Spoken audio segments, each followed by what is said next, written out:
gente vai começar neste momento já o primeiro painel, sem mais delongas, né? A análise do agro brasileiro frente aos seus principais concorrentes. Convido para compor esse palco o pesquisador do CPEA, Mauro Ozaki.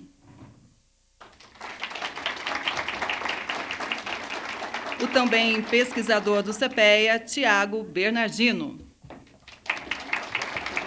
Bom dia. Assessora técnica da CNA, Amanda Rosa. E a moderadora, editora-chefe do Notícias Agrícolas, Carla Mendes.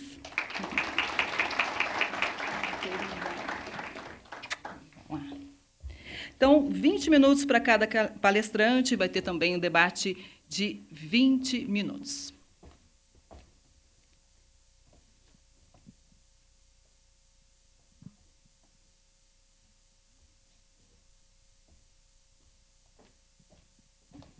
Bom dia a todos. Eu sou Carla Mendes, sou editora-chefe do Notícias Agrícolas.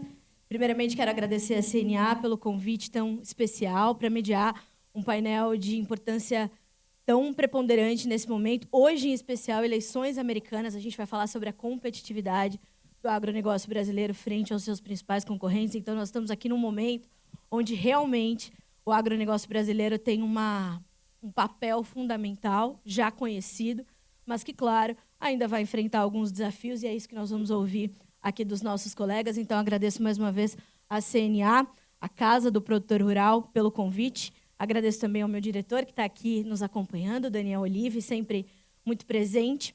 Então, para nós, é muito importante participar de discussões como essas. Para a gente começar esse primeiro painel, que, como eu adiantei, tem o objetivo de trazer essa análise do agro brasileiro frente aos principais concorrentes. A primeira apresentação que nós vamos é do Mauro Ozaki, pesquisador do CPEA. Ele vai nos trazer um pouco mais do AgriBenchmark de grãos, CNA, CPEA. Mauro, a palavra está contigo, meu amigo. Bom dia, seja bem-vindo.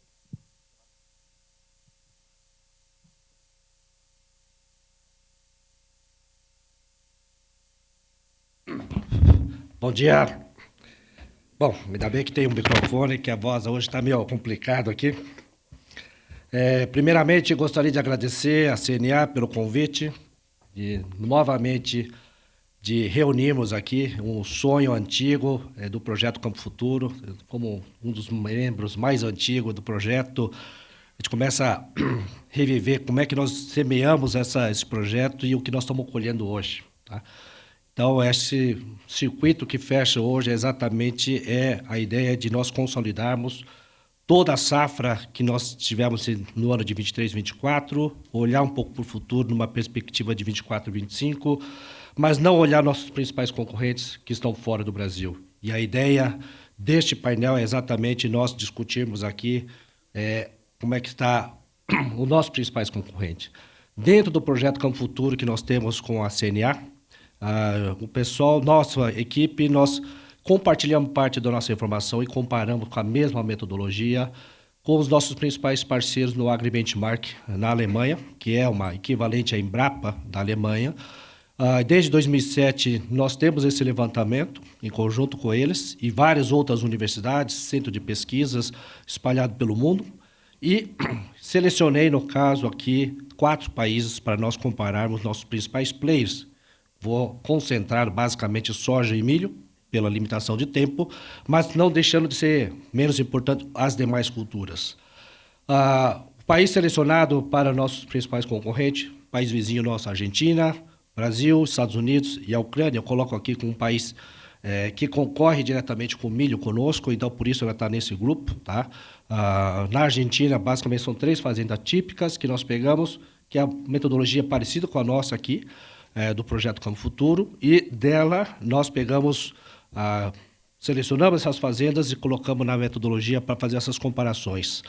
No Brasil, nós temos 2 fazendas típicas, nós estamos aí estudando incluir mais umas, já existe Campo Novo aí já nesse radar, mais outro estado que represente melhor trigo, né? Provavelmente será aí Paraná ou Rio Grande do Sul, nós estamos aí decidindo a melhor região que representa essa realidade para trigo. E depois, nos Estados Unidos, nós temos aí 3 países, né? 3 estados, a região de Norte Dakota, Iowa, Indiana, e tem Ohio começando aí 2 anos de levantamento desses dados. E a Ucrânia, tá? Nós temos aí a região de Kumilinsk, região oeste, e região aí de Potova, que é a região mais o nordeste da região da Ucrânia. Então, essas são as fazendas representativas que estão na análise, tá? Que eu vou fazer essa primeira apresentação aqui nossa aqui. Bom, nesse primeiro gráfico nós mostramos aí, né, a questão de quanto que custa na média das 5 safras, né, pegando altos e baixos, né, desse período. Nós estamos observando que na barra azul, a barra verde mais escura aqui no caso, nós temos aí o custo operacional efetivo, que seria nosso custo, né, o desembolso do produtor, tá? Aí nós temos aí a Argentina sendo o país mais competitivo comparado com outros 3 principais players que eu selecionei aqui. Então, na Argentina, muito mais competitivo que nós, com $209 por tonelada produzida, os Estados Unidos 201, tá? Ucrânia 106 e a Argentina 136. 1-0 para a Argentina em cima da gente. Então aí já começa no campo que nós estamos em desvantagem já jogando contra a Argentina, tá? Em vermelho você vê o custo total, né, da produção, onde que eu agrego aí a depreciação, o custo da terra, etc. Tá? São os principais indicadores econômicos e que nós estamos observando se a produção argentina ela é mais competitiva ou não em relação ao resto, a demais. E o ponto escuro é a receita bruta. Em linhas gerais, a receita bruta tem superado esse custo total, mostrando para nós que existe uma lucratividade na atividade desses principais players mundiais aí, tá? Só a Argentina não conseguiu por conta de uma quebra de safra dos últimos anos, né, por conta da laninha, então ela conseguiu aí ter um resultado um pouquinho abaixo do custo total, pelo menos nesses 5 últimos anos que nós estamos observando aí. E o que chama atenção, será que isso é uma média, né? Eu estou fazendo essa compressão, então se eu vejo a evolução dessa linha lateral, chama atenção a linha laranja, que é o Brasil, né? Você vê que ela tem gravita no patamar de $200 por tonelada, dentre os principais players aí competindo com os Estados Unidos, mas, né, no últimas 2 safras nós ficamos entre os maiores, o custo mais elevado entre os principais players mundiais.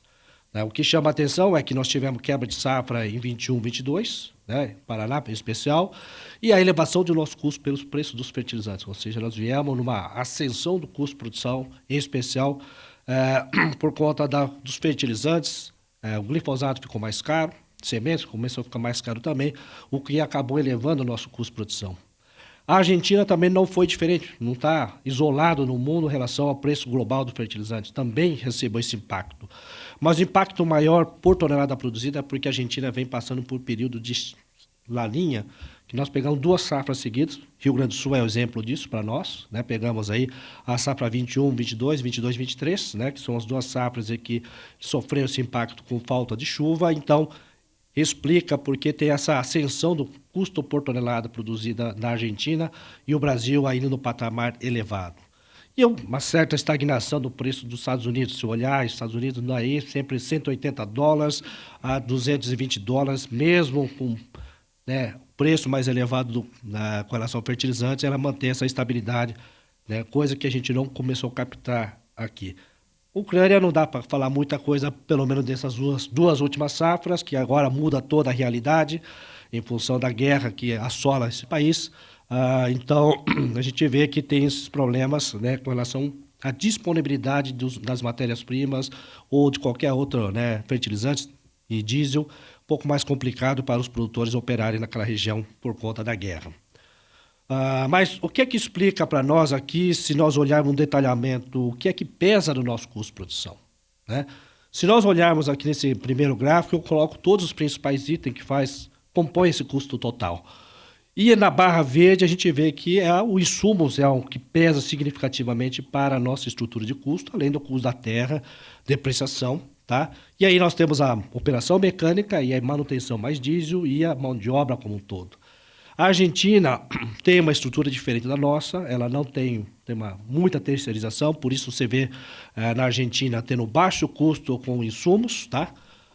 E ainda você tem aí o custo de serviços terceirizados, ou seja, eles não compram máquinas, eles terceirizam tudo, essas máquinas, pelo menos nessa estrutura que nós temos típica, tá? Explicando aí um pouquinho a diferença estrutural da produção Brasil, Argentina e demais, tá? E depois nós começamos a observar, né, que o Brasil tem esse custo com insumos mais elevado para cada tonelada produzida.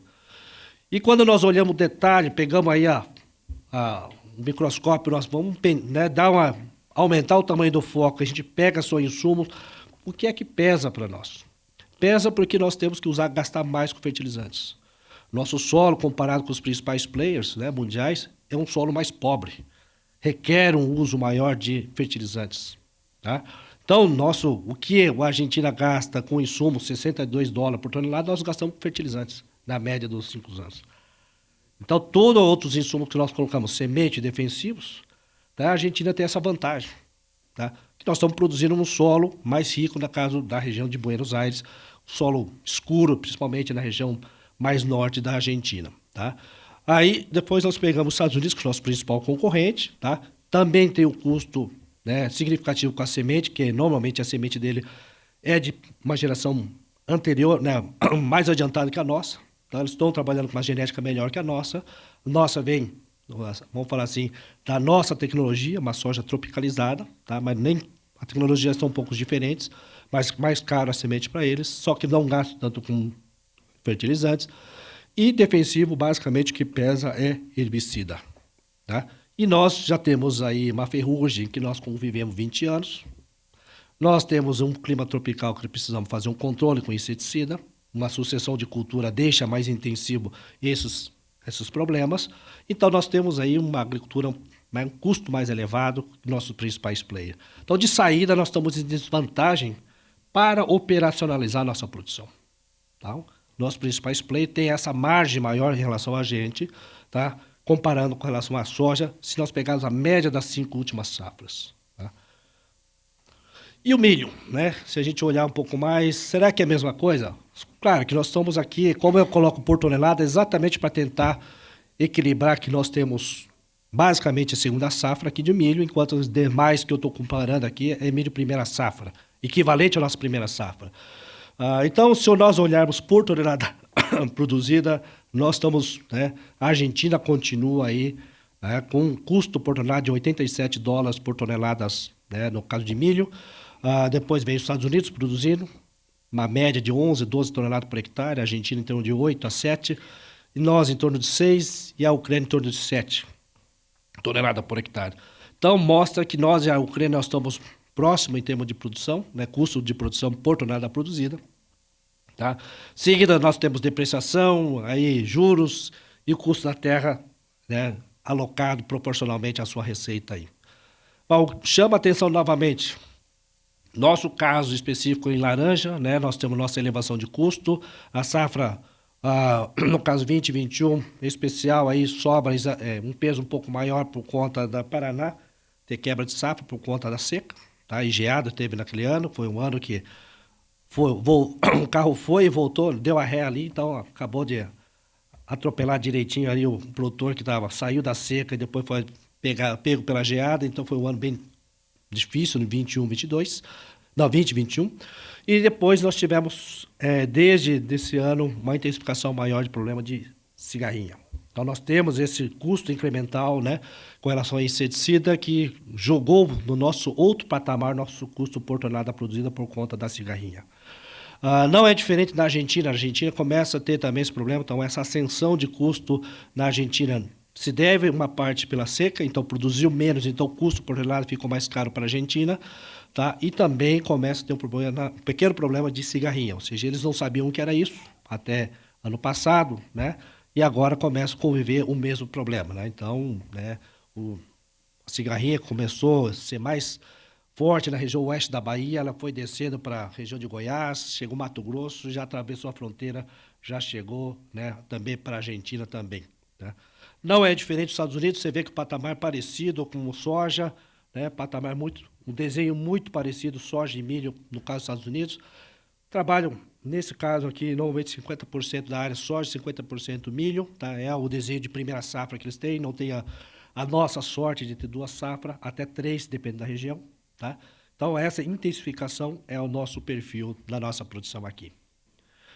E aí, os principais itens são fertilizantes e sementes, né, que encarecem o custo de produção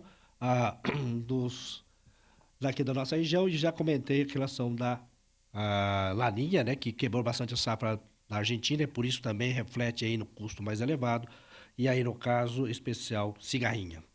Bom, só para detalhar de novo, na mesma linha de raciocínio que eu fiz com a soja, entramos aí agora pensando, bom, Brasil de novo, né, tem o custo operacional aí, em especial, insumos mais elevados que nossos principais concorrentes.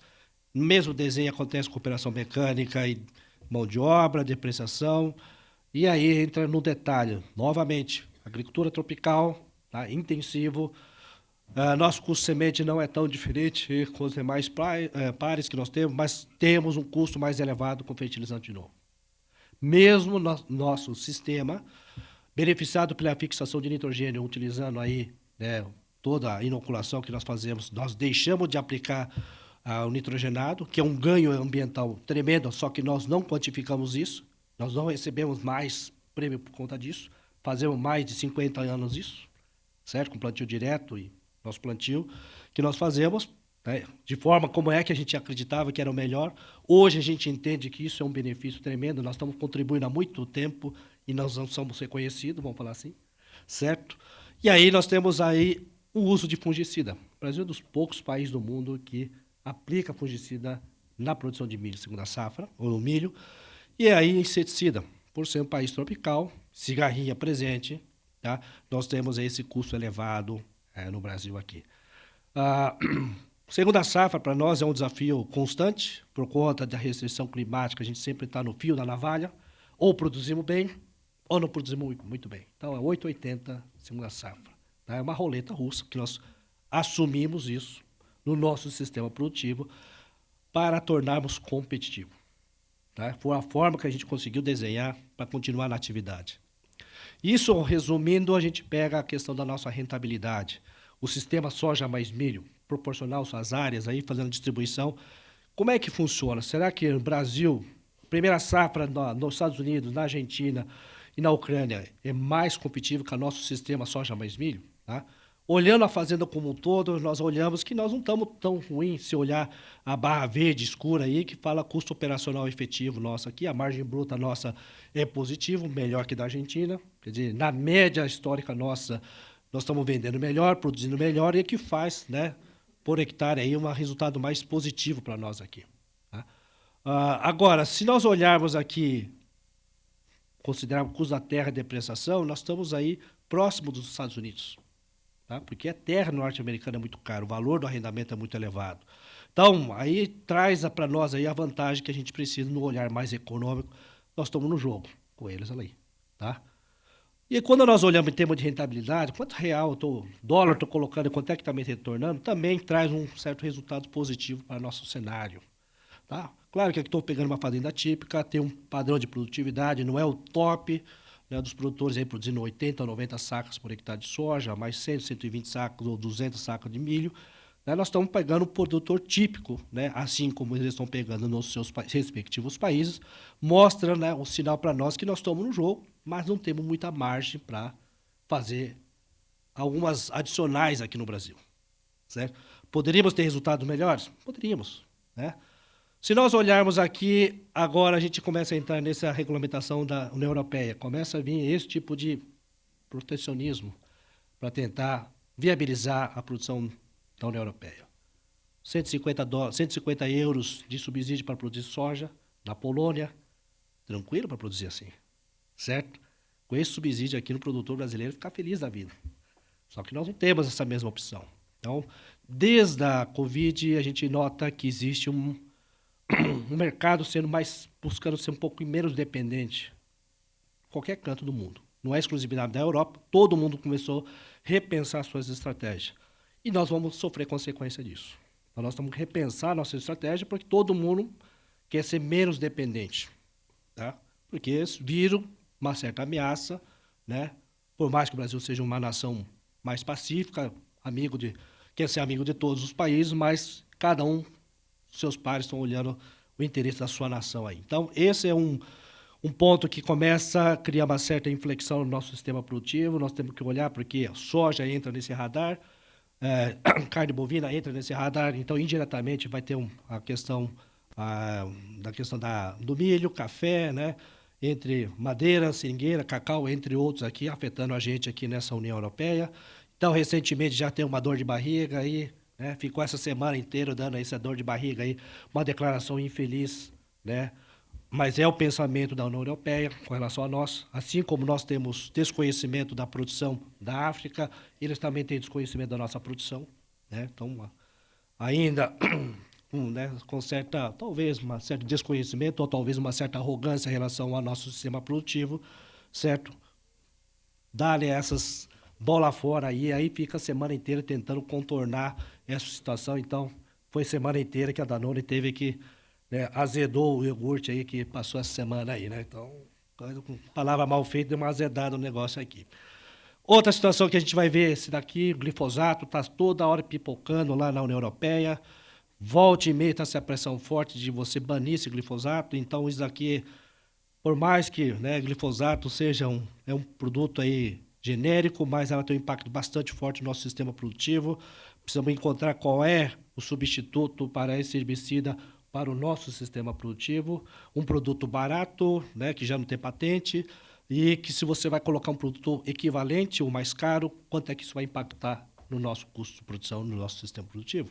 Tá? Então, isso está quicando sempre na nossa área, tá? Então tem que tomar cuidado, se o juiz vai apitar o pênalti, se o cara dá uma maquiada ali, se vai cair, ou pelo menos, né, cavar uma falta ali. Então a gente tem que ficar esperto com relação a isso, porque já começa a ter notícia aí, né, no canal rural a gente vê aí, né, Ministério Público já quer proibir o uso de glifosato aqui no principal estado produtor, né, o Cleito pode falar com mais propriedade depois. Esse tipo de notícia começa a ficar aqui no Brasil, a gente tem que começar a ficar um pouco alerta, porque isso vai tirar nossa competitividade, porque vai encarecer nosso custo do sistema produtivo. Nós não temos muita margem se comparado com nossos vizinhos com essas notícias aí, tá? Outra coisa, você vê aqui no Brasil, né, um desespero do atual governo, né, que não controla suas contas públicas e aí está no desespero de coletar dinheiro, passar o chapéu e até a sombra estão querendo começar agora a taxar. Certo? Então, é um governo que está buscando tentar esmagar de qualquer forma o setor produtivo e aí começa a vir essas bolas aí, né? Um gol contra para o nosso setor aqui, aumentando o preço, não, descontando mais o preço do produtor, por exemplo, e aí menor é a rentabilidade do produtor. Tá? Então, esse tipo de medida desesperada que nós temos, né? Não prevaleceu isso daqui, mas volta e meia a gente começa a ver esse tipo de notícia, enquanto que o país vizinho já começa a falar em tentar cortar o retenzione. Durante esses 20 anos, graças à retenzione, talvez, que a Argentina colocou, nós crescemos nessa onda. Nós estamos no tamanho que nós estamos com a soja brasileira, porque a Argentina toda hora esbarrava na retenções. Então, ela, se olhar, a taxa de crescimento de produção argentina e área era estática. Por que eu vou investir se cada vez que eu aumento a produção, o governo vai me taxar mais? Certo? Então, experiência do país vazio, nós já aprendemos, não funciona. Tá? Não sei se acha que alguém acredita aqui no Brasil que vai funcionar melhor. Não, não vai dar certo. Certo? E aí a nossa qualidade de estrada. Certo? Lição de casa que nós precisamos fazer. Queremos ser mais competitivos? Sim. Como é que nós vamos fazer ser competitivo com esse padrão de estrada? Certo? Andou, ponta de eixo quebra, caminhão parado, acidente, motorista que sofre acidente fica parado. Certo? Só custo, elevação de custo. Então, não é setor, o agronegócio vai ganhar com uma rodovia boa. É a economia brasileira que vai se ganhar. É o setor secundário, que é a indústria, o serviço vai ficar mais barato, mais competitivo, e o setor primário também. Então, a estrada é uma estratégia que a gente tem que trabalhar, né, da forma mais inteligente aqui para a gente começar a ser mais competitivo. Quanto mais espaço nós tivermos aqui no Brasil, como fazer essa fila, agora não tem mais fila, mas tem uma fila digital que deixa todos os caminhões no pátio. Deixaram da fila física, isso aqui é ruim, né, uma imagem negativa para o governo, cria uma fila digital, fica todo mundo parado enquanto você não é chamado, está ali, mas existe essa fila ainda. Porque a solução no ponta, lá no porto, não foi feita. Tá? Então, nós temos muito ponto a ser resolvido dentro do Brasil, que nós devemos pensar estrategicamente, pensando em competitividade, olhando que nós não temos tanta margem mais em relação ao nosso país vizinho. Tá? Nós queremos continuar sendo os principais players mundiais, sendo convidado toda vez que for falar de segurança alimentar no mundo. O Brasil vai ser um dos membros dessa mesa. Mas nós precisamos saber entregar esse negócio. Precisamos garantir essa entrega com nível de competitividade. Quanto mais a gente errar aqui internamente, fazendo nossas besteiras, por exemplo, nós vamos dar margem para os países vizinhos aumentar suas áreas e nós vamos perder esse espaço. Então, se nós queremos continuar sendo um dos principais players junto com os Estados Unidos, ou talvez acima deles, nós precisamos fazer lição de casa. Tá? Então, não adianta ficar criticando o país do vizinho, se nós estamos fazendo o mínimo que aqui internamente para se tornar mais competitividade, porque se nós não conseguirmos melhorar nossa capacidade produtiva, o país vizinho vai ocupar espaço e aí vai ser difícil de recuperar esse mercado. Era isso que eu tinha passado nesses 20 minutos, depois ficamos à disposição aí, Carla, para a gente fazer esse debate. Muito obrigado.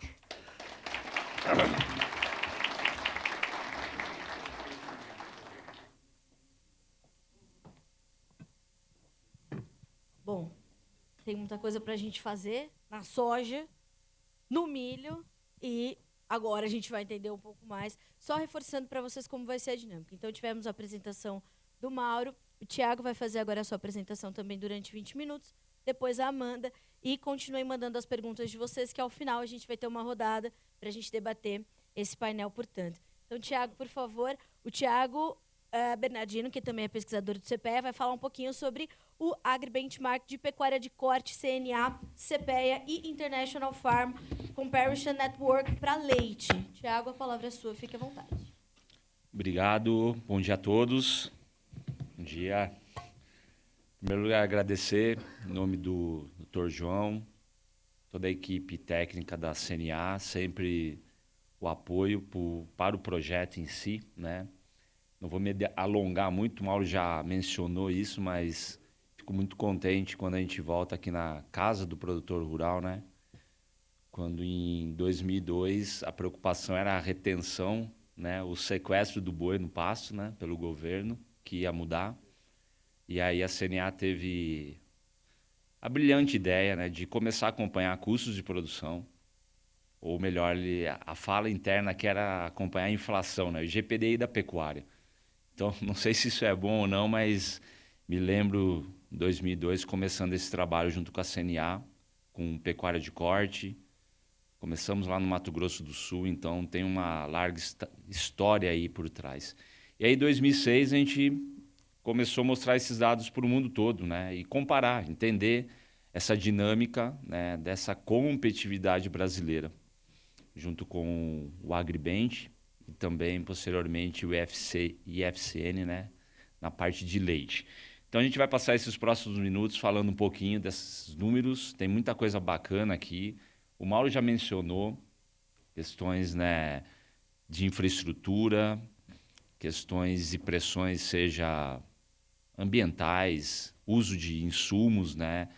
No caso da pecuária, estou falando pecuária geral, corte, leite, uso de antibióticos, né, cada vez mais numa pressão, uso de aditivos. A gente teve um problema também da Europa aqui esse ano, né? Proibir, né, compra de fêmeas, né, usando, né, aditivos para reprodução. Então a gente tem que ficar muito atento, sempre olhando o que o consumidor está buscando ou que os países estão colocando em termos de regra. Para a gente começar, eu vou falar um pouquinho de corte. Isso aqui é um briefing, né? Os principais players na produção de corte estão nessa rede. São mais aí de 40 países, né, pensando na produção de corte. Então, tem diferentes sistemas, né, desde produção de silagem, produção a pasto, confinamento. É importante sempre a gente destacar o confinamento, a gente está nessa questão do Brasil em si, mas é um grupo bem interessante, e sendo que os principais players estão enviando dados, colocando dados e discutindo. Aqui, basicamente, eu trago para vocês os 10 principais fluxos de mercado de carne. A gente destaca aí o Brasil, obviamente é o grande player exportador, né? 1,3, né, milhões de toneladas para a China, né? Somente praticamente para a China. A gente tem o próprio Uruguai, a Argentina também tem como esse destino. E aí é um pouco a dinâmica da Austrália, né? Nova Zelândia também, olhando a China, o Japão, a Austrália olhando lá para os Estados Unidos também. Então tem uma questão da logística. Então quando a gente vê, né, a China investindo no Porto do Peru, aí que pode beneficiar o Pacífico para a gente, é importante em termos de custo. Se vocês vão ver aqui os custos competitivos que a gente tem, né, dentro da porteira, a gente precisa melhorar realmente essa questão de tributos e logística para deixar a nossa carne mais competitiva, nosso leite mais competitivo.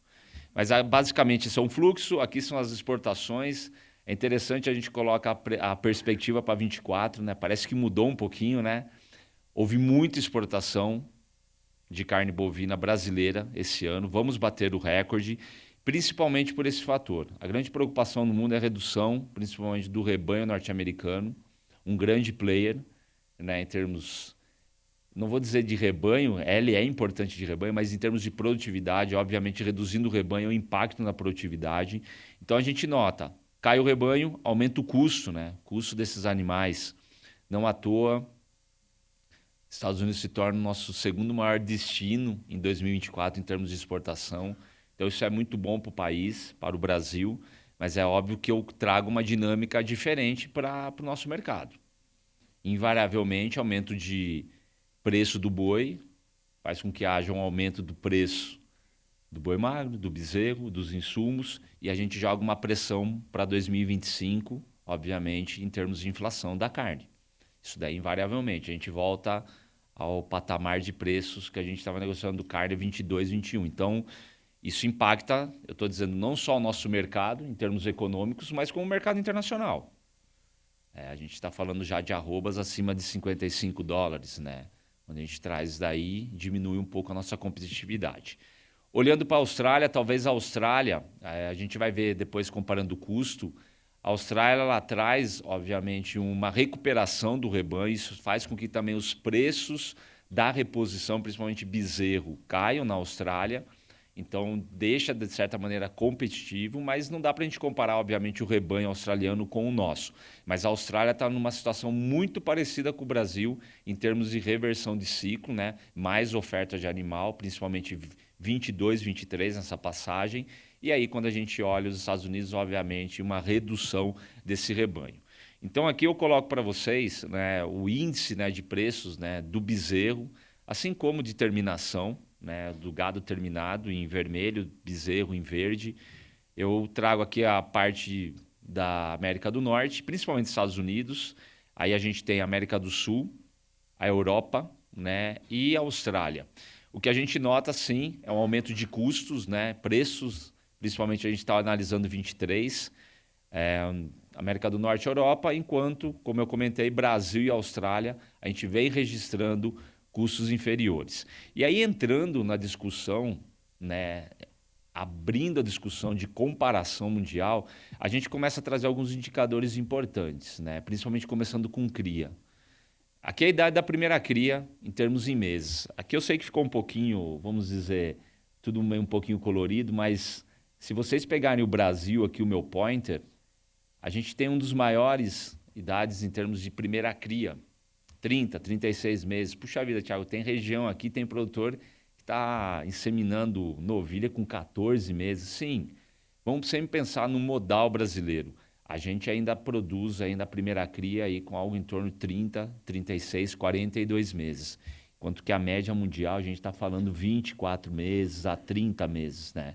Então, eu olho com esse dado com bastante otimismo. Olha esse dado com... puxa vida, se o Brasil já é líder mundial, seja em rebanho, né, como exportação, a gente tem espaço para crescer. Se a gente olhar bezerros desmamados, daí eu coloquei aqui para facilitar, em verde, aqui é o Brasil. Ó. Puxa vida, Thiago, 60%, 70%, 75%, até fazendas aqui com 50%. Sim, né? E quando a gente pega o mundo, né, 90%. A próxima discussão, o Global Forum, em 2025, em junho, fica o convite para quem conseguir, né? Vai ser olhar para a pequena produção no mercado global, escalas reduzidas, né? E eles vêm buscando produzir o que eles têm de melhor. Desmamar 90 bezerros por 100 vacas, é difícil a gente pensar em 10 mil vacas e desmamar 9 mil bezerros, né? Isso daí é praticamente impossível. Mas a gente tem que melhorar nossos fatores de produção. A gente tem que subir essa régua produtiva no Brasil. E, por fim, o peso de desmame, né? A gente está falando, em média, aqui, um peso de desmame de 300 quilos, né? Ou de 250 a 300. Enquanto o Brasil... Puxa vida, Thiago, saímos de 170 nos anos 2000 para 210 agora, né? Melhorou. Tem um celular aí, a hora do leite aí, né? Eu acho que é uma vaquinha, né? Se o meu som estiver bom. Mas aqui a gente precisa também melhorar. Thiago, também melhoramos. Estamos desmamando super precoce com 310 quilos, 290 quilos. Sim, de novo. Só que não é um padrão brasileiro. Então, esse background aqui eu vou trazer para vocês em termos de custo. E aí, na hora que a gente começar a olhar os números, né? Puxa vida, Thiago, se está assim, a gente tem os menores custos, imagine se a gente melhorar um pouco. Então, a gente tem muita alternativa. Se a gente evoluiu muito na terminação e no confinamento, e o que a gente melhorou, principalmente nos últimos 10 anos, em termos de inseminação, o uso de melhores protocolos sanitários, mas a gente tem um caminho a ser seguido aqui, quando a gente compara com os principais players na produção de bezerro. Então, olhando o custo de produção, o Brasil tem um dos menores custos de produção, o Brasil está aqui, né? O que eu gostaria de destacar? Não tem produção na Europa sem subsídio, né? Isso fica muito claro, essa discussão. Então, não é um discurso, não é uma retórica, mas quando a gente vê a questão do que até o Mauro mencionou, do glifosato, né, da questão do impacto do não uso de antibiótico, de resíduos como estimulantes de crescimento pedidos pela Europa, tem uma pressão muito grande, dado todo o custo que eles gastam, né? Então, se a gente pegar aqui os primeiros países, começa na Áustria, tá? Alemanha, França, Espanha, assim por diante, Polônia, eles gastam muito com subsídio. Muitas vezes o subsídio pago, né, ou o subsídio recebido pelo produtor, ele não paga nem o custo operacional, nem o cash cost que a gente chama aqui em termos de comparação. Então, a gente tem uma situação, no primeiro momento, de extrema competitividade do Brasil. Brasil, Colômbia são os países com os menores custos de produção. É claro que o custo de oportunidade da terra ainda impacta bastante no país. A gente depende muito da área para produzir bezerro. Tem toda uma dinâmica produtiva, mas a gente tem custo competitivo e, mais ainda, a gente tem um grupo de produtores que vem recebendo muito subsídio para a produção. Fazendo um gancho com a terminação. Tá? O Brasil está aqui também. Ó. Brasil, juntamente aqui com a Colômbia, os menores custos de produção. Não é diferente também na Europa os subsídios recebidos. Então, seja para a cria, seja para a terminação, a gente tem um problema sério aí que vai cada vez mais esbarrar. Eu tenho pequena produção recebendo muito subsídio. Tá? Então, abre-se uma janela para o Brasil em termos de oportunidades. Aí, analisando especificamente a terminação, quando a gente olha a pasto aqui, comparar Argentina, Austrália, Brasil, né, e Uruguai, os principais, vamos dizer, os concorrentes. Eu não destaquei aqui os Estados Unidos pela redução de produção, a gente vai comparar lá no confinamento, mas chama atenção, obviamente, aqui o custo menor da Austrália, vindo desse último ano de uma recuperação de rebanho. Então, eles entram, de certa maneira, mais competitivos e, como o Mauro bem mencionou, né, a gente tem uma operação, né, em termos de recuperação de pasto, uso de insumos muito grande no país, mas principalmente a reposição brasileira, né, sempre pensando na terminação a pasto, que deixa, de certa maneira, um pouco menos competitivo. Mas se a gente comparar com os nossos dois vizinhos, Argentina e Uruguai, temos o menor custo de produção, somos altamente competitivos. E se a gente olhar um histórico, né, de 2019 a 2023, sempre pensando nesses 4 países, a gente vê aí o Brasil, em primeiro lugar aqui a linha em cinza, né? A gente tem uns custos, né, recuando, principalmente em 22 e 23, né, depois da alta que teve no começo da pandemia, e o reflexo principalmente do bezerro, que subiu muito em 21, jogando para 22. E aí a gente tem, obviamente, também a receita que recuou no passado, né? E isso foi bem falado no vídeo do Dr. João, teve uma pressão muito grande em termos de preço, isso desestimulou e está fazendo toda essa reversão em nosso mercado. E por fim a gente tem a margem bruta, né? O que chama atenção em termos de margem é a situação do Uruguai. Realmente a gente vem com vamos dizer, um cenário negativo para o Uruguai, tá? Desde 2019, uma situação de certa maneira mais favorável para o Brasil. Pensando em confinamento, aí a gente coloca Argentina, Austrália, Brasil, China, Estados Unidos e Uruguai. A gente comparar aí, a gente tem um dos menores custos também. Então, muito do que o Mauro comentou, né, olhando pós-porteira, né? Só destacando o confinamento, a gente tem, em 2018, 12% dos animais abatidos vindo de confinamento. Esse número já é de 21% em 2023.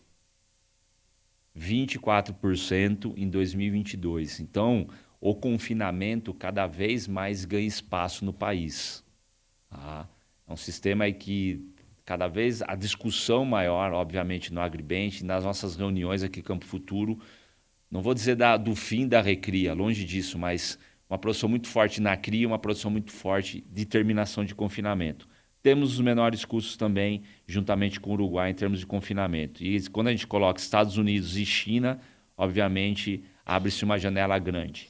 E, por fim, essa evolução também no confinamento, uma situação no Brasil, de certa maneira, recuou um pouquinho ano passado por causa do custo da reposição, vindo de 22 principalmente, em preços menores de 23, fez com que a margem apertasse um pouco. Mas é uma atividade que realmente, como os números que eu falei aqui, cresceu bastante.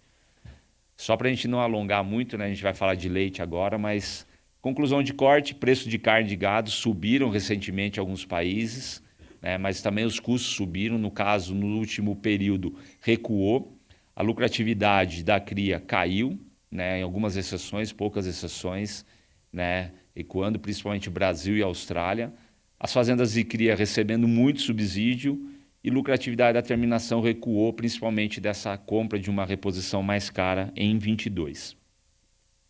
Falando do leite, a mesma dinâmica, né, que a gente tem. Aqui são os países que fazem parte do grupo, né, do UFCN. Então, realmente, a gente tem uma amostragem de países produtores muito interessante, ou os maiores produtores, os principais produtores estão nessa rede, principalmente uma discussão muito baseada em termos mercadológicos, então dados bastante interessantes também para a gente discutir.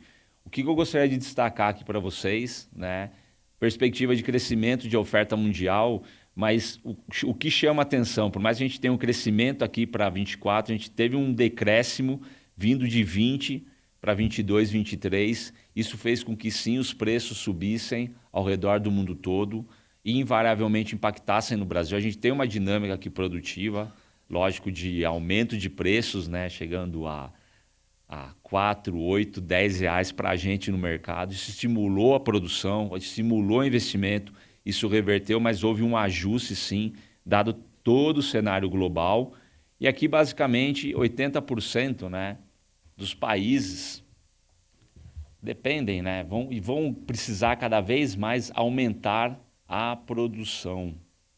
Os países, no caso Brasil, a grande preocupação no mundo todo é quando o Brasil vai acordar para entrar nesse mercado global. A gente sabe das dificuldades, seja de produção no início da cadeia, tá, produtiva dentro da porteira, aumentar a produtividade, tem a questão de logística, tem a questão de tributação, tem a questão de análise de células somáticas, contagem de células somáticas. Então a gente tem vários fatores para a gente colocar esse mercado, né, se tornar um grande player global, mas o mundo ele precisa do leite brasileiro. A gente já discute um pouquinho. A grande questão é, temos uma balança comercial deficitária, então óbvio, somos importadores líquidos, né, como a gente sempre discute aí, então isso daqui nos últimos anos, nas últimas décadas, sempre importamos mais do que exportamos. E falando de custo de produção, o Brasil tem um dos maiores custos de produção, né? A gente tem uma competitividade, se a gente comparar com a parte da Oceania, né, principalmente Nova Zelândia, a gente já vai ver os números mais detalhados, temos os maiores custos, né? E no último período, principalmente com a América do Norte e o Brasil, a gente realmente teve uma competitividade menor. Se a gente coloca a Argentina e o Uruguai também aqui, por isso que também entra muito leite de lá para cá. Tá? Pensando em custos, o Brasil está aqui, Não temos os maiores custos, como alguns países, mas em termos de competitividade, sim. Se a gente fizer um comparativo com o que a gente viu no corte, o Brasil lá no corte, tanto de cria, como a terminação, confinamento e a pasto, a gente tem realmente um nível menor em termos de custo. Aqui no leite, realmente, temos um custo elevado, tá? Em termos de produção. E aí a gente traz um cenário em termos de COI médio das propriedades. Então a gente compara aqui Estados Unidos em verde, Argentina em amarelo, né? Uruguai em cinza, o Brasil em vermelho e Nova Zelândia em azul. Então, só destacando, temos o maior custo aí em 2023, se a gente comparar com esses 5 países, Nova Zelândia, né, o menor custo, né? E daí a gente chega na lucratividade. Infelizmente, aí, ó, o que chama atenção, sim, é a queda nos Estados Unidos da lucratividade, e o Brasil também é uma lucratividade menor. Os preços em 23 recuaram, o ajuste de oferta subindo um pouquinho, tende a ajustar para o próximo período. Tá, vamos lá, para não estourar muito tempo. O que eu queria destacar, por final, eu comentei um pouquinho do confinamento, vou fazer um gancho aqui. Estou comparando as atividades, não, mas a gente tem aqui a participação na captação por porte de propriedade. Brasil, União Europeia e Estados Unidos. O que chama atenção aqui, se a gente começar lá dos Estados Unidos para trás, é uma concentração, né? O leite sendo captado com grandes players. Em julho, nossos dados, a gente recebe muito dado, né, do projeto que a gente tem, Cavivalares, o ACB, pela primeira vez deu certinho o Pareto. Aquele Pareto, 80% dos produtores produzindo 20% da produção, 20% da produção vindo de 80% dos produtores. Deu exatamente cravado.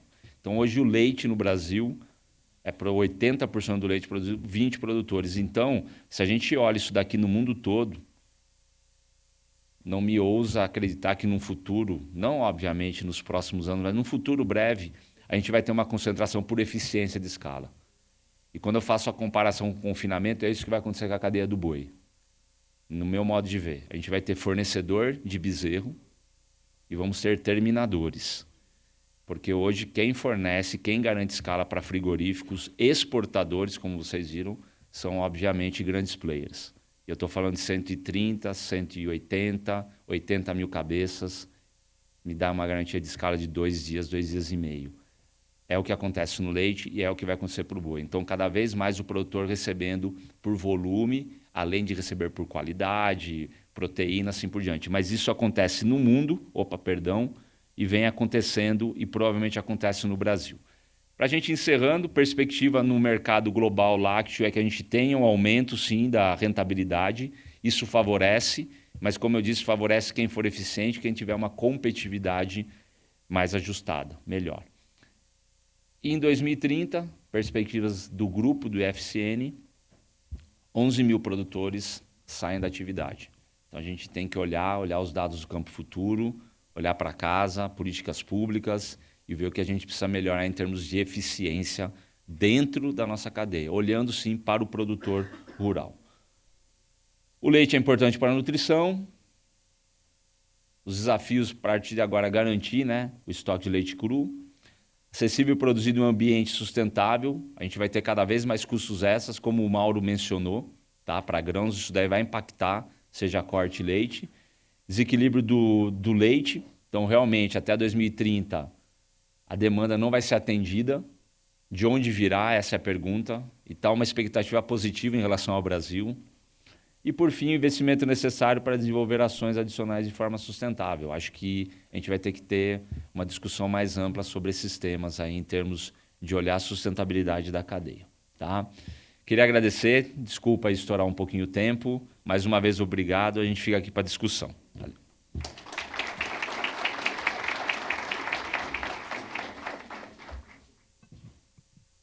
Bom, dando sequência ao nosso painel, reforço que vocês podem mandar as suas perguntas pelo QR Code que foi apresentado no início, aqui, ó, novamente para vocês na tela. A gente já está recebendo algumas perguntas, então, ao final, 20 minutos para a gente fazer uma discussão sobre os temas que estamos tratando aqui. Quem agora nos traz a sua apresentação é a Amanda Rosa, que é assessora técnica da CNA. Ela vai falar das questões ambientais do agro e crédito de carbono. Amanda, fique à vontade.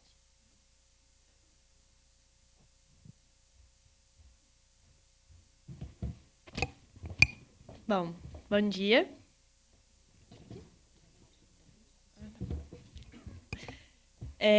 Primeiro, eu queria agradecer o convite de estar aqui. O Projeto Campo Futuro é um projeto que eu realmente tenho muita admiração.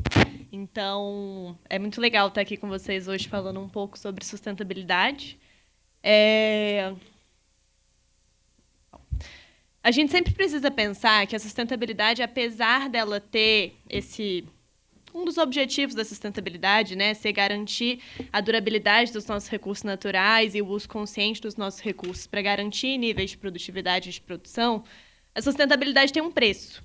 E, além de ter um preço, a sustentabilidade tem custos associados. Então, é muito importante, às vezes, a gente colocar essa lente da economia por cima da sustentabilidade para pensar em políticas públicas que sejam, de fato, efetivas e eficientes para a gente garantir a proteção dos recursos naturais, a manutenção da biodiversidade e também a sustentabilidade dos nossos níveis de produção e de produtividade.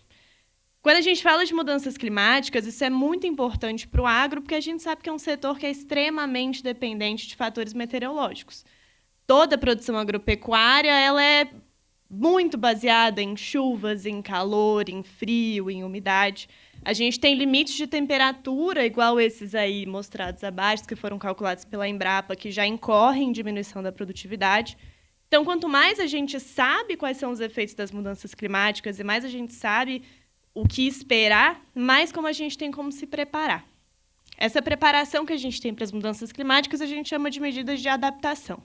Então, se você sabe um cenário de longo prazo, se você sabe qual vai ser a alteração da chuva, se você sabe qual vai ser a alteração do período de estiagens, você consegue garantir medidas adicionais na sua produção para você ter menos perdas associadas às mudanças climáticas. Então, é sempre muito importante a gente levar isso em consideração, inclusive nos nossos planejamentos de custos, né?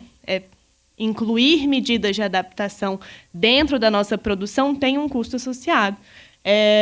Tanto o Mauro quanto o Thiago já comentaram de várias questões ambientais que a gente tem no país, da ascensão de barreiras comerciais com essa justificativa supostamente climática. E eu acho que hoje eu não vou falar mais tanto dos problemas, eu vou falar mais das soluções que o Brasil tem apresentado, né? Então, vamos lá. Primeiro, é sempre importante a gente lembrar que a mudança climática é uma coisa que vai ter um atestado póstumo, assim, muito provavelmente. Quando a gente está vivendo um momento histórico, é muito difícil a gente atestar que aquilo é um momento histórico no momento que ele está acontecendo. Com as mudanças climáticas, acontece a mesma coisa, porque a gente fala de uma alteração permanente nos padrões de clima de determinadas regiões, né? Então, muito provavelmente, daqui a alguns anos, a gente vai olhar para trás e falar: aqui foi uma mudança climática. O que a gente tem hoje, em questão de mudanças climáticas, são sintomas. Então, a gente vê o aumento da ocorrência de eventos extremos, alteração nos padrões de chuvas das regiões, aumento e diminuições de temperaturas que a gente não via antes. E, como exemplo, aí, eu trouxe a anomalia das precipitações no Brasil nos últimos anos, que a gente teve alterações no desvio padrão nas chuvas que a gente teve no Brasil. Então, ali nos últimos 10 anos, a gente teve uma diminuição nas chuvas. Isso até 2023. Esse ano a gente teve aí as enchentes do Rio Grande do Sul, um padrão pluviométrico um pouco maior. Se a gente tira o efeito das enchentes, a gente teve chuvas um pouco menores. Mas, no geral, a gente teve períodos de estiagens maiores nos últimos anos. E esses períodos de estiagem, eles levam a várias alterações microeconômicas e macroeconômicas. Uma dessas alterações que a gente teve foi uma alteração na produtividade total dos fatores causada pelas estiagens, né? Então, a gente teve uma desaceleração no ganho de produtividade total dos fatores para o agro. Isso é muito justificado pelas estiagens. Aqui a gente consegue capturar, isolar um pouco desse efeito dos fatores climáticos para mostrar que isso é um dos custos das mudanças climáticas. Isso é uma das coisas que acontecem quando a gente não tem capacidade adaptativa na nossa produção. Então, incluir novas medidas, se preparar para esses novos padrões climáticos é muito importante. E quando a gente tem essas alterações microeconômicas que impactam tanto em produtividade, quanto em questões de decisão do consumidor, quanto em alteração em oferta, em demanda, a gente tem uma alteração macroeconômica. Então, a gente conseguiu, aí, por meio de um estudo, isolar o efeito das estiagens, né, da alteração do padrão de chuvas, e mostrar que essa diminuição do padrão de chuvas, que é também um dos sintomas de mudanças climáticas, ela teve uma alteração no PIB do Brasil. Então, a gente teve aí uma diminuição no crescimento do PIB do agro, causado pelas estiagens, que diretamente resulta numa diminuição no PIB do Brasil. Então, é muito importante a gente pensar a necessidade de medidas adaptativas, de garantir que os produtores rurais conheçam as medidas adaptativas e sejam capazes de implementar. Mas o que o Brasil já faz para preservação de recursos naturais, manutenção de biodiversidade, prevenção do aumento, aí, da aceleração das mudanças climáticas, implementação de medidas de mitigação e adaptação? Primeira coisa é o Código Florestal, que não é uma grande novidade para ninguém. O Código Florestal é uma das legislações ambientais mais rigorosas do mundo. Ele garante aí que a gente tenha níveis de desmatamento baixíssimos para um país com a extensão territorial do Brasil. E ele consegue garantir níveis de sustentabilidade na produção agropecuária, que é muito difícil a gente ver em outros países, né? Como resultado do Código Florestal, a gente faz aí com que os produtores rurais eles sejam também grandes guardiões da floresta, né? Então, 33% das áreas preservadas do Brasil estão em propriedades privadas. Isso é um grande ganho do Código Florestal que a gente tem. Mas uma coisa que eu gostaria de destacar, falando de Código Florestal, além de tudo que a gente já sabe, é que o Código Florestal ele é uma política de comando e controle. O Brasil é muito tradicional na implementação de políticas de comando e controle no arcabouço de políticas ambientais. Por um lado, essas políticas elas funcionam bastante.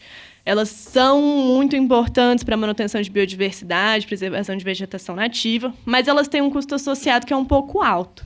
É muito importante, quando a gente pensa na manutenção do arcabouço de política ambiental, a gente tem uma combinação de políticas de comando e controle com políticas econômicas. Primeiro, para garantir que a legislação ambiental não seja completamente punitiva, e depois para garantir que a gente consiga ter preservação por meio de incentivos, e não só por meio de punições, né? Então, isso é uma coisa interessante da gente notar do Código Florestal. Além de tornar os produtores rurais grandes guardiões da floresta, a gente também tem aí esse efeito do Código Florestal na ocupação e no uso da terra do Brasil. Então, aí a gente tem uma comparação com os Estados Unidos e a gente vê que a parcela de terra que a gente tem para uso agropecuário é muito menor do que a dos Estados Unidos. Isso também é uma das grandes vitórias da nossa legislação, principalmente aí baseada nessas políticas de comando e controle. Além desse efeito na ocupação no uso da terra, em reduzir os níveis de desmatamento, a gente também consegue garantir essa redução nas emissões brasileiras associadas ao setor de uso da terra, né? Então, o setor de uso da terra no Brasil, hoje, ele é o principal responsável pelas emissões no nosso país, dentro da nossa matriz. E a gente consegue perceber que, nos últimos 15 anos, a gente teve uma redução de 59% nas emissões associadas ao setor.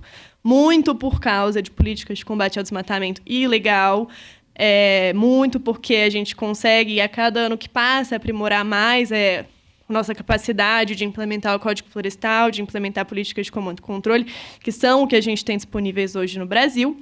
Mas, além de falar de setor de uso da terra e das emissões brasileiras associadas ao uso da terra, eu queria destacar um pouco o crescimento das emissões do agro, que foi muito menor do que o crescimento do setor de energia e de indústria no nosso país. Então, a gente tem uma matriz de emissões que, nos últimos 15 anos, com todo o crescimento de produção que a gente de produção agrícola, de valor bruto de produção que a gente teve no Brasil, a gente conseguiu fazer com que as nossas emissões aumentassem apenas 7%. Falando até uma coisa que o Mauro falou, crescendo 7%, sendo que dentro da nossa matriz de emissões a gente não consegue capturar todo o efeito de práticas ABC+, que a gente faz. Então, a mitigação do agro ela não é totalmente retratada dentro dessa matriz de emissões que a gente tem hoje em dia, e mesmo assim a gente é muito eficiente em emissões. Então, é sempre muito importante a gente valorizar isso, a gente buscar aprimorar o nosso inventário nacional e a gente ampliar as possibilidades de inclusão de tecnologias ABC dentro das propriedades rurais. E aí eu escolhi destacar aqui o Plano ABC+, como um dos principais responsáveis por a gente ser tão eficiente em emissões, né? O Plano ABC+, é claro, é uma política de incentivo à adoção de tecnologias sustentáveis.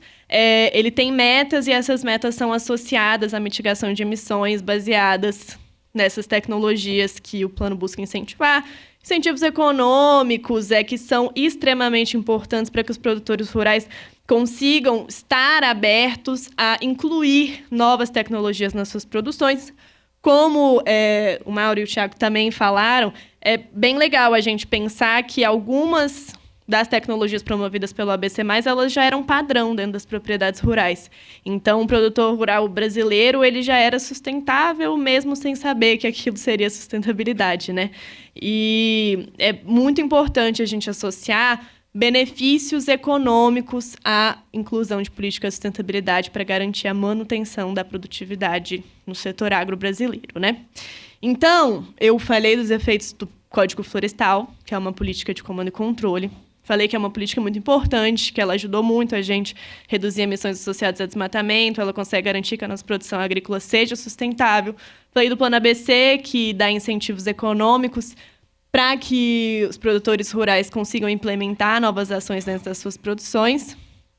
E aí, eu queria falar um pouco de mercado de carbono, que o mercado de carbono ele é um instrumento econômico de regulação ambiental. Ele não é um instrumento novo, por mais que pareça. O mercado de carbono ele é uma política que tem sido discutida no Brasil pelo menos desde 2015, assim, um projeto de lei na Câmara dos Deputados. E o mercado de carbono é um instrumento econômico que ele cria um limite de emissões para determinados setores, ele cria licenças de emissões, distribui essas emissões, fazendo com que alguns setores da economia sejam obrigados a emitir menos. Hoje, inclusive, dia 5 de novembro, está marcada uma sessão semipresencial no Senado Federal para discutir o mercado de carbono no Brasil por meio do PL 182 de 2024.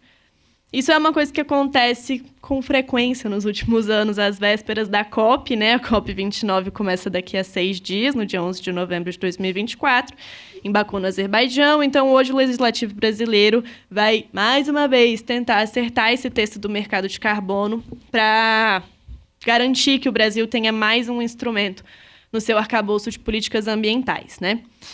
O que acontece com instrumentos econômicos? Eles são muito eficientes para garantir que a preservação ambiental seja incentivada por meio do bolso. Então, tanto o mercado de carbono quanto a taxação, pagamento de serviços ambientais, o objetivo final dessas políticas é diminuir o custo de fiscalização a partir da criação de um incentivo econômico para a preservação ambiental.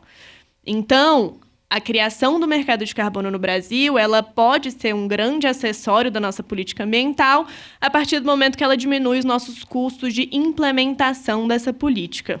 Por que o agro é um setor que a gente defende que não deve ser um setor regulado? O que isso significa? A gente quer que o agro esteja fora do mercado de carbono? Não. A gente quer que o agro seja um fornecedor de créditos de carbono. Por dois motivos principais. O primeiro é que não faz sentido você regular um setor que você não consegue capturar as emissões de forma adequada. Então, se a gente não sabe qual que é a nossa mitigação a partir das tecnologias ABC, porque o inventário nacional que a gente tem hoje é construído a partir de indicadores majoritariamente europeus, é muito difícil você regular esse setor e criar um cap de emissões, um limite de emissões, se você não consegue capturar exatamente quais são as emissões desse setor, né? É uma coisa que não faz muito sentido. A outra coisa é que o agro ele pode ser um grande fornecedor de créditos de carbono, dando a opção dos produtores rurais apresentarem os seus projetos de carbono e gerarem créditos nas suas propriedades, incentivando, primeiro, o aprimoramento dos inventários de forma indireta, porque os produtores que querem vender créditos de carbono vão precisar de uma mensuração mais adequada das suas emissões. E, segundo, incentivando ainda mais a adoção de práticas sustentáveis, né? Um outro aspecto muito importante do mercado de carbono é que, para ele funcionar, ele precisa ter vários ajustes, né? Um dos ajustes são 2 ajustes, na verdade, que eu considero mais importantes. Primeiro, qual vai ser a definição do nosso limite de emissões no Brasil para cada setor? Como a gente vai fazer com que esse limite seja aquele limite que ele reduz gradativamente com o passar do tempo? Então, a gente vai conseguir fazer com que as nossas emissões globais diminuam a partir do mercado de carbono? Porque se essa não for o objetivo final de um mercado de carbono, ele é um instrumento que não funciona. A outra coisa é que, para esse instrumento funcionar, o preço da tonelada de carbono tem que ser adequado. Então, a gente não pode ter um crédito de carbono que é muito caro e a gente não pode ter um crédito de carbono que é muito barato. Senão, o seu mercado de carbono fica desregulado, você não tem incentivo para reduzir as emissões ou você não tem incentivo para continuar com a atividade produtiva, dependendo do preço da tonelada de carbono. E aí, esse ano a gente teve aí uma surpresa muito agradável, que o MIT, uma universidade super renomada, ele utilizou dados do Campo Futuro para calcular a curva de oferta de créditos de carbono de reflorestamento para a América do Sul. Como que ele utilizou esses dados do Campo Futuro? Os custos de produção que a gente tem, todo o levantamento do Campo Futuro, eles foram utilizados como proxy para o custo de oportunidade da terra no Brasil. Então, ele usa o custo de oportunidade da terra como um dos drivers de preço do mercado de carbono. Dentro da literatura econômica, dentro da literatura de ciências ambientais, isso é bastante inovador, porque é muito difícil a gente ter estudos que calculam o preço de carbono e consideram qual é o custo de oportunidade de uso da terra, considerando que já existem atividades agropecuárias dentro dos lugares que eles querem que refloreste. Então, se você quer gerar crédito de carbono em um lugar que já está sendo usado para atividade agropecuária, você tem que incluir o custo de oportunidade da terra dentro dessa conta. Além do custo de oportunidade da terra, o custo de manutenção de florestas, o custo de recuperar pastagens, várias outras coisas que vão entrando nessa conta da precificação de carbono. E é muito legal a gente ver esses preços ajustados, né? Tanto para culturas temporárias, culturas permanentes e pecuária. Então, você tem custos aproximados para cada região do Brasil, para cada tipo de atividade, que fazem com que a nossa curva de oferta de créditos florestais nos indique que o preço mínimo para a gente conseguir garantir o sequestro de alguma coisa de carbono é acima de $20 a tonelada de carbono equivalente. Abaixo de $20, a gente indica que não tem incentivo suficiente para geração de crédito de carbono de reflorestamento, né? Importante a gente falar que a gente não está falando aqui do crédito de carbono ABC, a gente está falando de crédito de carbono de reflorestamento. A partir de $45 a tonelada, a gente já consegue incentivar o sequestro de 1,5 gigatoneladas de CO2 na América do Sul, a partir de créditos de carbono de reflorestamento. E a partir de $90 a tonelada, um sequestro de 2,5 gigatoneladas de CO2. O que esse estudo, na verdade, essas conclusões finais nos mostram? 2,5 gigatoneladas de CO2 representam uma redução de 6% nas emissões líquidas globais.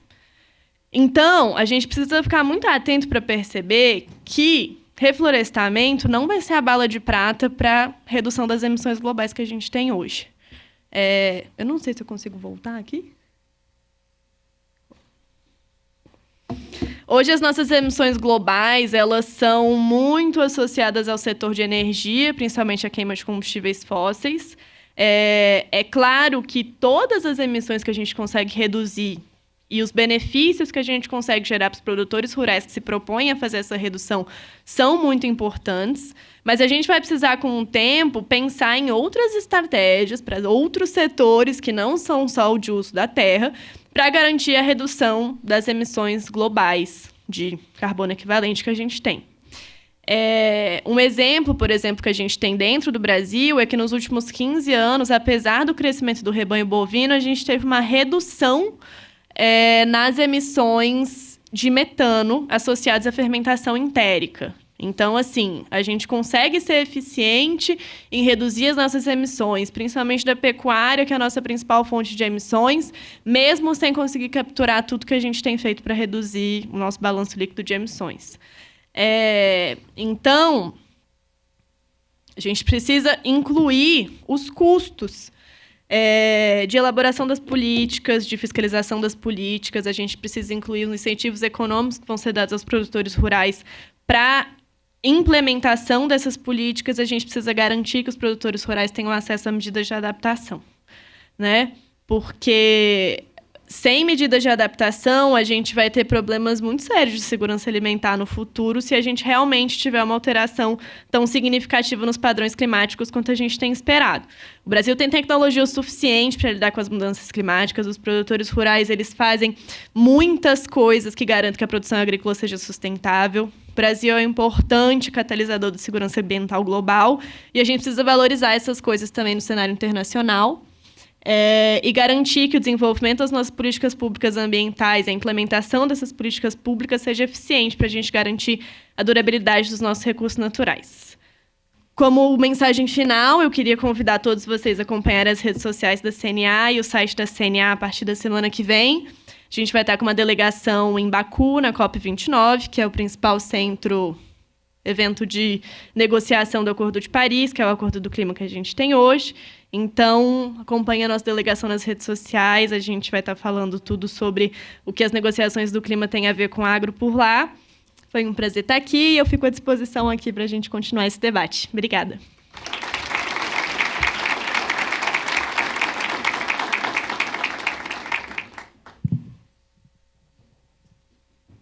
Bom, eu acho que todos nós vamos levar a frase da Amanda para todas as próximas discussões que nós tenhamos sobre competitividade e custo de produção, que é a sustentabilidade tem um custo, né? E, principalmente, os nossos clientes precisam entender isso. Embora o Brasil já esteja sendo muito sustentável, a sustentabilidade do Brasil não é diferente para outros países e ela tem um custo. A diferença é que somos cobrados de forma diferente.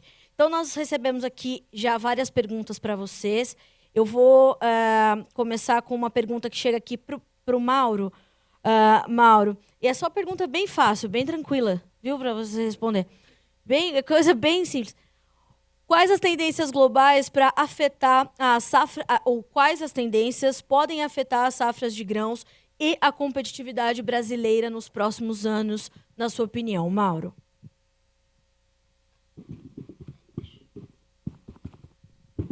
Alô? Bom, bem tranquila essa pergunta.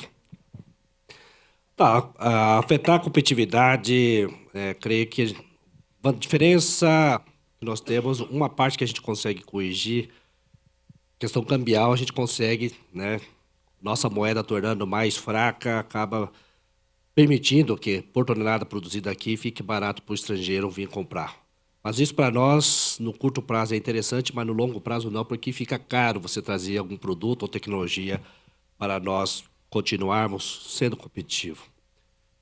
Então, o que dá para fazer dentro da casa, que nós temos muito espaço, muita oportunidade ainda, para a gente conseguir reduzir significativamente a nossa ineficiência. Então, acho que, com relação ao estrangeiro, né, todos os pares estão fazendo lição de casa. Nós estamos sempre querendo olhar para os outros, criticando muitas vezes a importação de certos produtos. A pergunta é: por que está entrando aqui no Brasil? Onde é que nós estamos errando que está permitindo, dando a brecha para esses caras entrar no nosso mercado? Não era ao contrário? Nós deveríamos entrar nesse mercado. Para nós entrarmos nesse mercado, o que nós devemos fazer? Qual é a lição de casa que nós devemos fazer? Então, a Amanda brilhantemente colocou aí essa parte da sustentabilidade em questão de quantificar e colocar esses valores econômicos na nossa sustentabilidade. Nós já fazemos 50 anos atrás isso, certo? Quando nós começamos a introduzir o plantio direto, indiretamente nós estávamos tornando muito sustentável. Só que para nós é uma prática tão comum que a gente não dá valor. E o povo brasileiro não dá valor para isso. Porque ele não sabe, nós não mensuramos, aí a nossa falha, quanto nós deixamos de impactar a questão ambiental. Essa mensuração, a gente não divulga isso daí. E aí nós somos obrigados internamente, ouvir professor de geografia, de história, falando mal do agronegócio e doutrinando a criançada com relação a ser contra o agronegócio. Mal sabe ele que nós estamos 50 anos fazendo uma agricultura muito mais sustentável que qualquer país fora do Brasil. Certo? Então, a briga nossa não está lá fora. A briga está aqui dentro. Certo? Então, a gente tem que começar a melhorar a nossa comunicação interna, porque nós temos muito espaço ainda para o Brasil melhorar, porque se nós pegarmos as nossas rodovias e as nossas ferrovias, né, comparado ao que tem na União Europeia, fora do esse eixo do velho mundo, nós estamos muito aquém ainda. Então, nós temos essa grande oportunidade de nós conseguirmos, né, reverter esse ganho e transformar isso num papel de competitividade. A partir do momento que a gente começar a fazer nossa lição de casa, a gente vê que nós não temos muito para onde correr, aí a gente começa a olhar para o vizinho. Mas nós temos margem enorme para corrigir dentro de casa primeiro. Mesmo errando, nós estamos indo bem. Certo? Mas dá para ir melhor. Carla. Pois não, à vontade, Thiago, por favor. Aproveitando, Mauro, as eleições norte-americanas, qual que é o impacto Boa pergunta, Thiago. do... Só achei que fale, você ia só falar isso. fale. Não. Você começou a falar do câmbio, achei que você ia falar isso. Mauro, que- você já começa dizendo quem você acha que vai ganhar. Porque tá Não. pouco acirrado. Mãe de Iná passou longe. A questão é digamos assim, independente de quem ganha, se você não está com casa em ordem, pode vir qualquer um que ele for lá de fora, você vai tomar bola nas costas. Ponto pacífico. Entendeu? Se você está com a casa em desordem, um ou outro, você não tem o que fazer. Você não está fazendo sua lição de casa.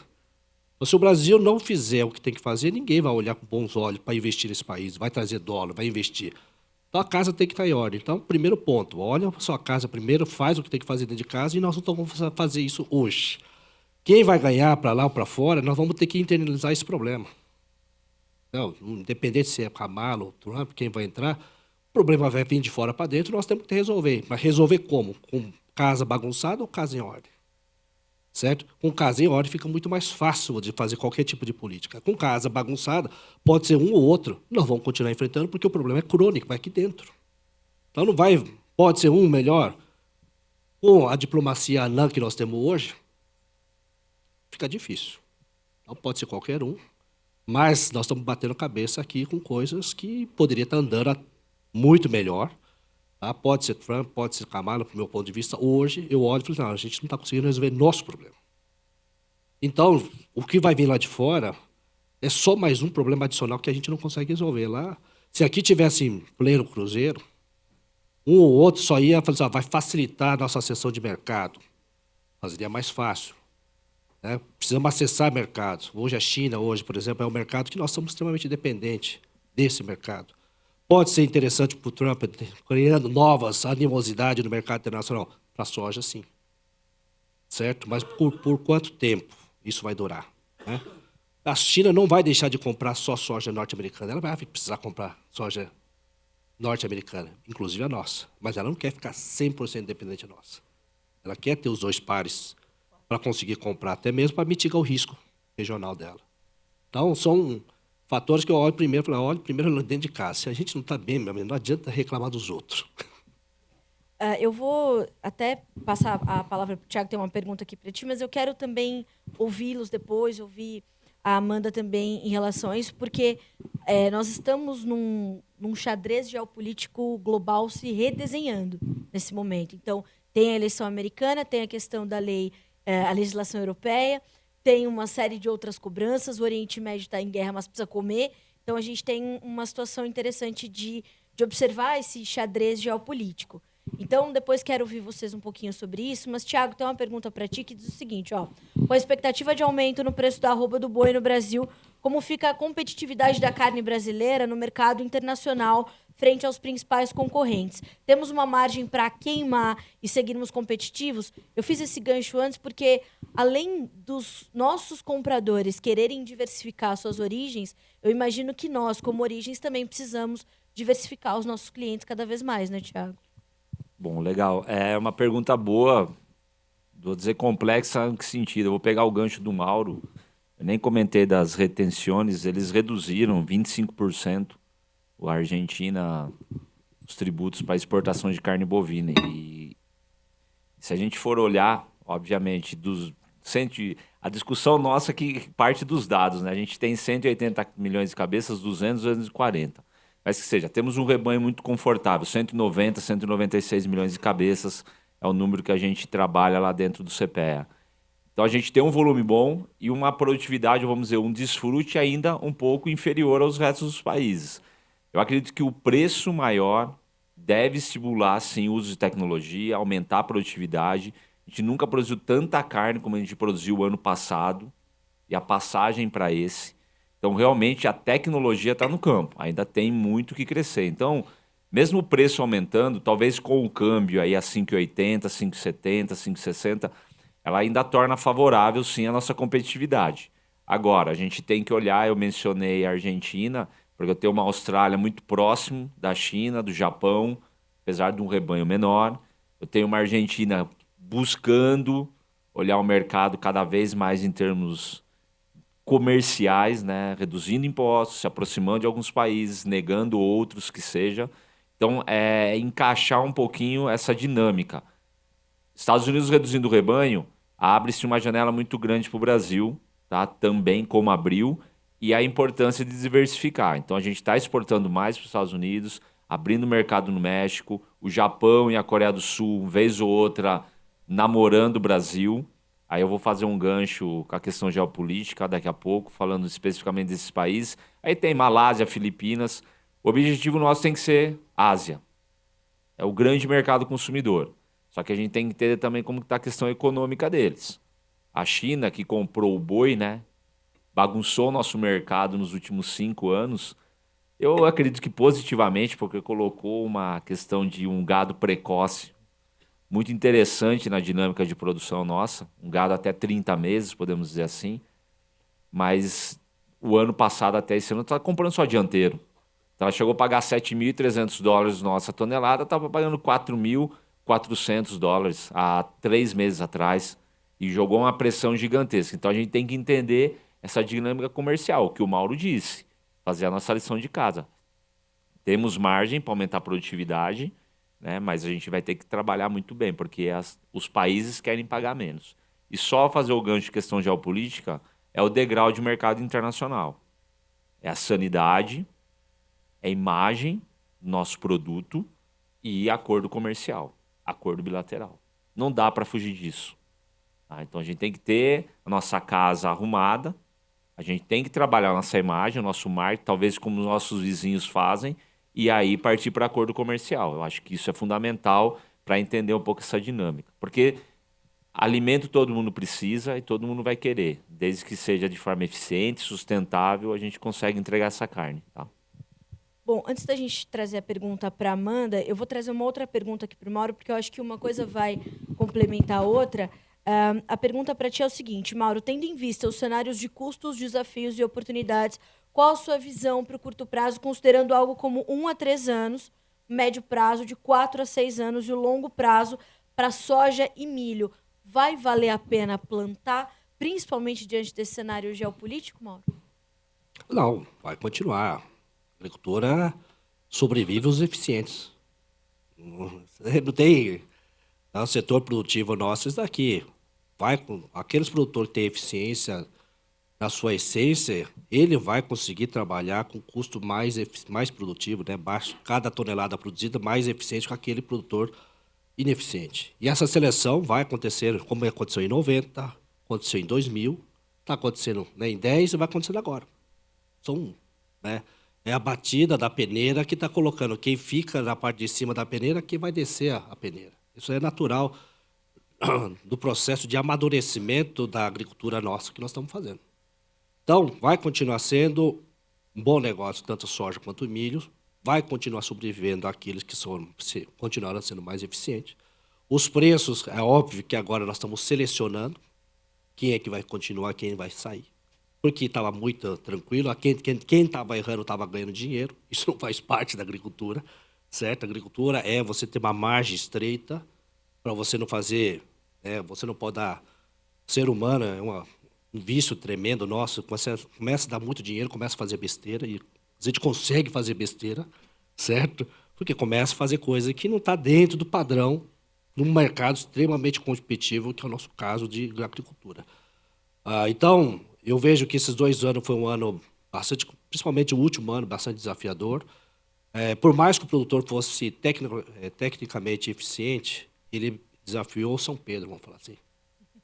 Então, olha lá, não dá. Nós estamos com a fábrica céu aberto. E a hora que você vê que existe essa grande tendência nossa de uma temperatura mais elevada, distribuição bem irregular da chuva, né, que a Amanda até mostrou aí essa mudança do desvio padrão, coloca em alerta para nós. Será que nós não temos que começar a selecionar variedades já mais tolerantes à alta temperatura? Eu colocaria isso no radar hoje. Será que 1, 2 graus vai ser uma nova tendência para nós aqui e nós vamos ficar demorando, esperar quebrar o produtor? Ou já temos que antecipar, começar a selecionar cultivares que vão trazer essa colheita? Então, eu acho que tem que começar a pôr no radar, porque começa a configurar nova forma de produzir, né? Como é que era 40, 50 anos atrás, se pegar os nossos pessoal aí da velha guarda, vai falar como é que era o clima, que era muito mais estável, e agora eles sabem que agora todo mundo fala, não, o clima tá louco, tá tudo diferente, não tem nada a ver.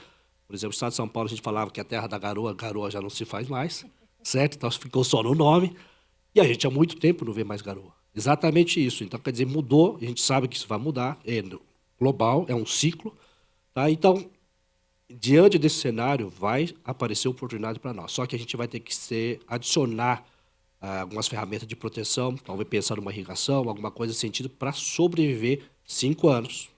Daqui 10 anos vai continuar, porque o mercado é demandante de alimento, nós somos esse provedor de alimento, só vai sobreviver quem for eficiente, o que vai participar desse bailão aí. Aquele que não vai ficar fora do bailão ali, mas quem for eficiente fica. É isso. Amanda, tem 2 perguntas aqui que eu acho que se complementam para ti, que eu acho que são muito importantes para amarrar essa discussão e entender o papel do Brasil nesse contexto, principalmente da sustentabilidade e do mercado de carbono. São 2 perguntas que se complementam. Quais os riscos de uma precificação errada do crédito de carbono e como o mercado de carbono é complementar ao Código Florestal brasileiro? Bom, vamos lá. Eu até falei um pouco dos riscos de especificar errado o mercado de carbono. Os principais que a gente consegue perceber é o risco de fazer com que esse mercado não funcione de forma adequada. Então, se você precifica o crédito de carbono muito acima, você consegue causar um desincentivo a outras atividades econômicas, você consegue fazer com que as metas de redução que você estabeleceu não sejam factíveis. Então, apesar de... existe um limite do quanto que você pode aumentar o preço do crédito para fazer com que as suas metas sejam cumpríveis, mantendo os níveis de atividade econômica que são necessários, né, para o bem-estar econômico de um país. O problema de você precificar muito para baixo o crédito é que o seu incentivo para a descarbonização é muito fraco. Então, se eu vou vender um crédito de carbono que vale, não sei, $7 a tonelada, que é um dos mais baratos que a gente tem hoje em dia no mercado chinês, $7 a tonelada, às vezes não compensa eu, não sei, reduzir um pouquinho a minha produção no geral para vender um crédito de carbono a $7 a tonelada, não vale a pena. Então, a gente tem que precificar muito adequadamente para fazer com que a oferta e a demanda sejam equilibradas de uma forma com que o nosso limite de emissões seja factível e ele seja capaz de ser reduzido. Então, que a gente consiga, o agro como setor, fornecer créditos que são confiáveis, que são adequadamente precificados. Uma coisa que eu até esqueci de comentar é que, tirando as florestas, o agro é o único setor da economia que consegue reduzir emissões a partir da sua própria atividade. Então, a atividade agrícola consegue fixar carbono no solo, a gente consegue fixar carbono nas plantas de forma geral, a gente consegue ter balanços negativos de emissão a partir da adoção de sistemas integrados, das tecnologias que a gente já tem preconizadas no país, que, além da gente não capturar, mais uma vez, a gente consegue reduzir a partir das nossas próprias atividades sem necessariamente novas tecnologias. Por exemplo, um novo fertilizante, uma nova máquina, entendeu? Na nossa própria atividade consegue reduzir carbono. Isso gera um crédito de carbono muito mais confiável que tem que ser adequadamente precificado. Nos mercados voluntários de carbono, que não passam por esse limite, o crédito de carbono do setor agropecuário ele teve uma crescente assim nos últimos anos, porque a gente teve uma perda de confiança muito grande nos créditos associados ao setor florestal, por causa do escândalo que a gente teve com as certificadoras nos últimos anos associados a florestas, e porque os créditos de energia no mercado voluntário estão um pouco em desuso por causa da larga oferta que tem desbalanceado os preços. Então, o crédito de carbono do agro ele tem tido assim, o seu momento de brilhar nos mercados voluntários, e ele merece ser adequadamente precificado para garantir um mercado que funcione de forma adequada e que crie incentivos suficientes para a redução de emissões. Eu esqueci. A complementação do Código Do Florestal. Código Florestal. Então, o mercado de carbono ele complementa o Código Florestal brasileiro porque ele é um instrumento econômico de política ambiental. A gente tem um instrumento de comando e controle muito forte, que é o Código Florestal, que ele tem essa associação aí com pagamento de serviços ambientais, que a gente pode puxar um pouquinho ali para o instrumento econômico, mas não é exatamente isso. E a gente entra com o mercado de carbono como um instrumento econômico que complementa esse arcabouço de política ambiental brasileira. Ele é mais um instrumento que consegue garantir sustentabilidade de produção e redução de emissões, e ele é um instrumento que consegue fazer isso através da geração de benefícios, principalmente para os setores não regulados, que é o que a gente espera que aconteça com o agro. Então, ele complementa o Código Florestal, porque você tem o potencial de diminuir os custos de fiscalização do Código Florestal, já que você tem um incentivo econômico para a redução de desmatamento, para adoção de novas práticas de sustentabilidade, para a adoção de novos critérios dentro, né, da porteira.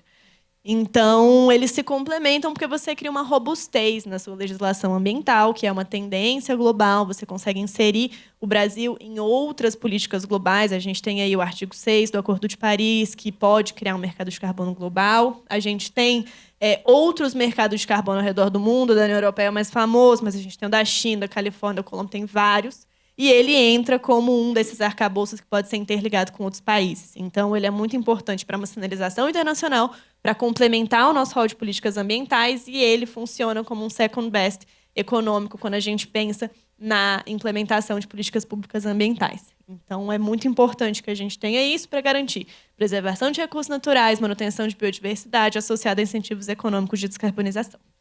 Então, é assim que eles se complementam. Que coisa boa. Bom, eu quero agradecer ao Mauro, ao Tiago e à Amanda por informações tão relevantes, tão importantes, principalmente para os produtores que estão buscando garantir-se competitivos nesse mercado, que é um mercado de competitividade crescente, o mercado do agronegócio brasileiro sendo um protagonista importante, não só na questão produtiva, mas também na questão sustentável.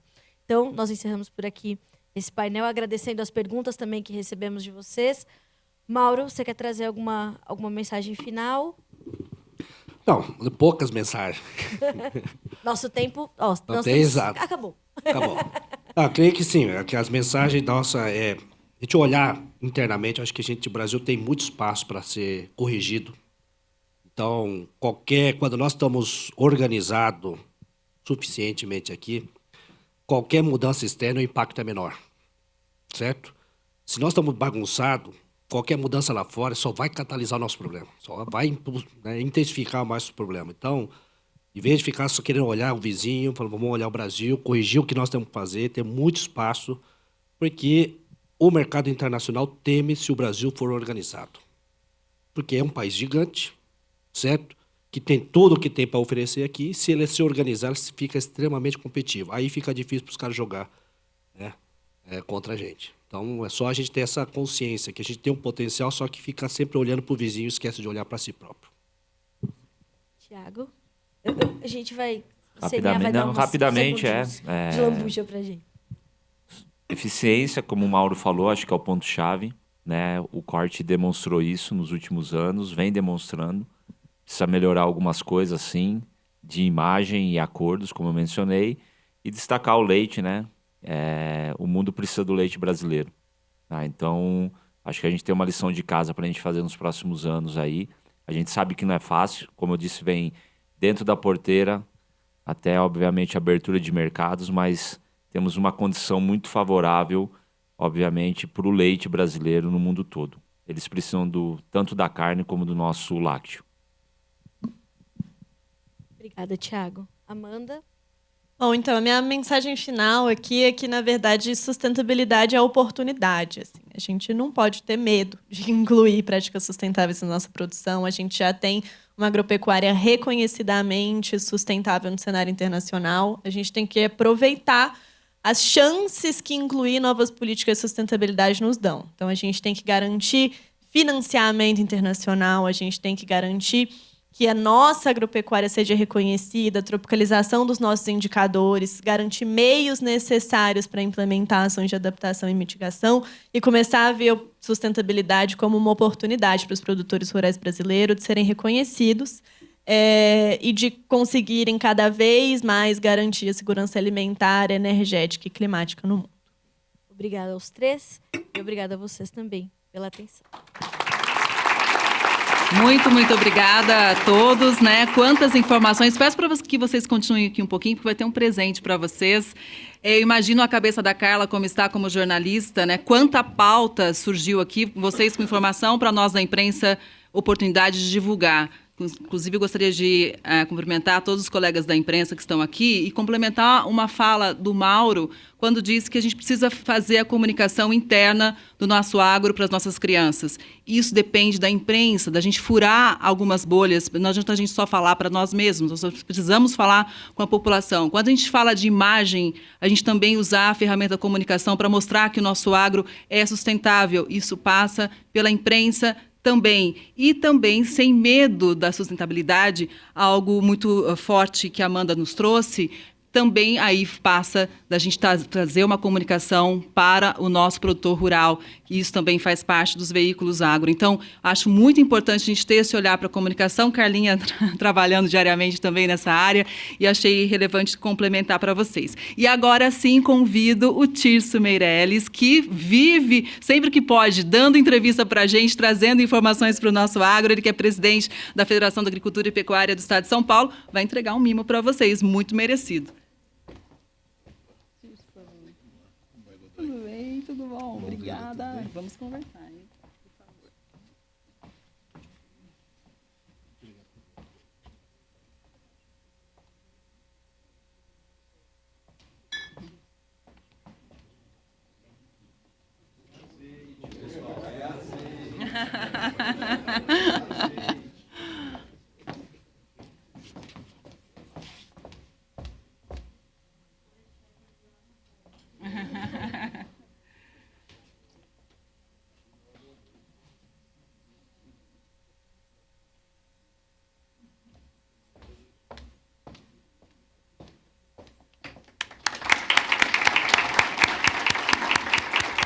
Agora sim, devidamente homenageados, podem voltar aos seus lugares, por favor, agradecendo mais uma vez a quantidade de informação que a gente volta para casa, mas tem muita coisa ainda.